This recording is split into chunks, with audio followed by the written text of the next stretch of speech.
ఈరోజు వీడియో ఏంటి అంటే లాస్ట్ వీడియోలో చెప్పాను కదా న్యూ టెంపుల్కి తీసుకెళ్తాను అని.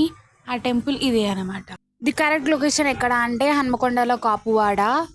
ఇంకా లేదు అంటే భద్రకాళి టెంపుల్ నుంచి శ్రీ హనుమద్గిరి నరసింహస్వామి టెంపుల్ ఎక్కడ అంటే వాళ్ళు కరెక్ట్ అడ్రస్ అయితే మనకు చెప్తారు. మాకైతే ఈ గుడికి ఎలా వెళ్ళాలో తెలియక చాలా అంటే చాలా టైం అయితే వేస్ట్ అయిపోయింది. అక్కడ లాస్ట్కి వచ్చేసి భద్రకాళి టెంపుల్ ముందు ఉన్న ఆటో వాళ్ళని అడిగితే వాళ్ళైతే కరెక్ట్ లొకేషన్ అనేది మాకు చెప్పారు. దాన్ని బట్టి మేమైతే వెళ్ళిపోయాము. ఇక ఈ గుడి స్పెషాలిటీ ఏంటో చూసేద్దాం. ఈ గుడి ఏంటంటే ఎత్తైన కొండలపైన స్వయంగా నరసింహస్వామి అయితే వెలిచాడు.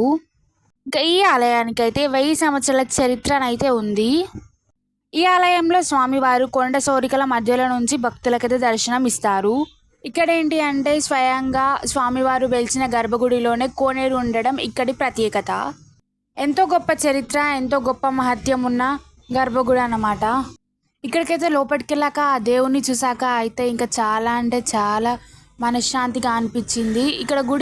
ఇక్కడ ఉన్న గజస్తంభాన్ని చూస్తేనే అర్థమైపోతుంది కదా ఈ గుడి ఎన్ని సంవత్సరాల పురాతనమైనది అని. ఇంకా ఈ గుడి అయితే చాలా అంటే చాలా పీస్ఫుల్గా ఉంది. ఇంకా ఈ గుడిలో మే 16 నుంచి 19 వరకు నూతన గజస్తంభ ప్రతిష్టాపన అయితే వేడుకలు జరుగుతాయి. ఇక మీరు కూడా తప్పకుండా దర్శనం చేసుకోండి ఈ టెంపుల్కి. నేనైతే ముందైతే అడ్రస్ చెప్పాను కదా, సో ఆ అడ్రస్ బట్టి అయితే వచ్చేసేయండి. ఎటువంటి సౌండ్స్ లేకుండా సిటీకి దూరంలో చాలా అంటే చాలా బాగుంది. ఇదన్నమాట ఈరోజు వీడియో. ఈ వీడియో కనుక మీకు నచ్చినట్లయితే లైక్ చేయండి, షేర్ చేయండి, కామెంట్ చేయండి, సబ్స్క్రైబ్ చేసుకోవడం మర్చిపోకండి.